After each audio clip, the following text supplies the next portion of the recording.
So I'm going to cover all the skills that we've gone over with Mr. Hammy here. So you've got one spot that you can go to review everything. So this first exercise is relax on a mat. What we're looking for from the little cutie is that he comes on over to the mat and then gives us a nice relaxed body posture. So this is an exercise where we remain 100% silent.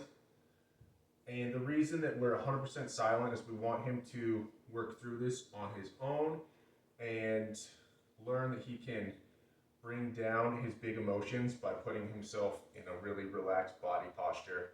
So you can use the same towel, and I encourage you to grab a towel, something you can bring with you. So I had folks that use this for dog-friendly hotels, for plane rides, and you've got something that you can take with you wherever you go because it's lightweight.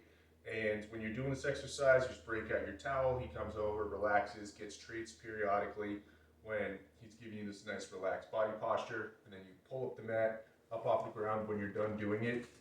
And you just bring this out in situations where he's wound up. So it could be bicycles or cars or particularly like a dump truck or something that makes a lot of noise. He gets startled by. And then next time you see a dump truck, you can break out your mat, do relax on a mat, and introduce him to that, and he'll be able to work through those big emotions. So again, we remain silent, and he just gets treats periodically when he's in his really relaxed state. And this is the only one that we go over that's command-free.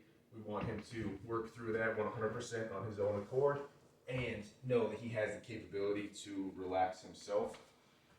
So this next exercise is our name game exercise. So we just want some excellent eye contact. So what I'm going to do here is I'm going to say, Hammy.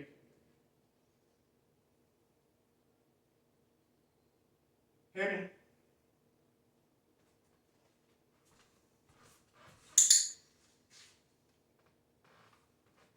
Hammy. Then what I'm going to do is I'm not going to drag a treat up towards my face. Hammy.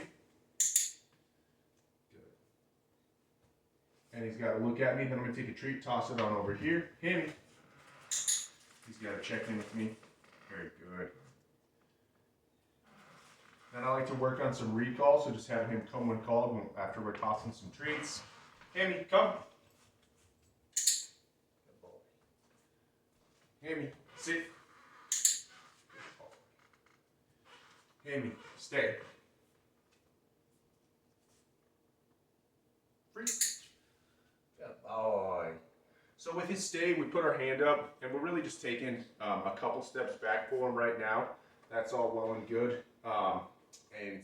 We just want to make sure that it's really steadfast at this point and consistent. So next what we're going to do is go over our targeting exercise. Hammy, touch. So you want him to come up and bump our hand with his little nose, and we can get a position wherever he needs to go simply by putting our hand up there. Hammy, come. Oh. Next we're going to go over our leave it, so we'll go the other way with it. We got some treats that he really wants, and he has to be able to be interested, but back up. Leave it. Good job, bud. Leave it. Good boy. You can also work with physical items, so if you got anything that he's interested in, here we go. Leave it. That he's got to be able to pull away from that item. So I like to work with physical items as well as treats and try to make a more universal response to anything he's interested in that he needs to be able to leave. Next we're going to go over his anti-jumping exercise. Hammy, space. So we simply tell him space. He's got to be able to give us a little bubble around ourselves as he's approaching. Hammy. Hammy, come. Space. Good. Very good. Excellent. Perfect. So we'll sign off here, and then next we're going to go over his loose leash walking skills.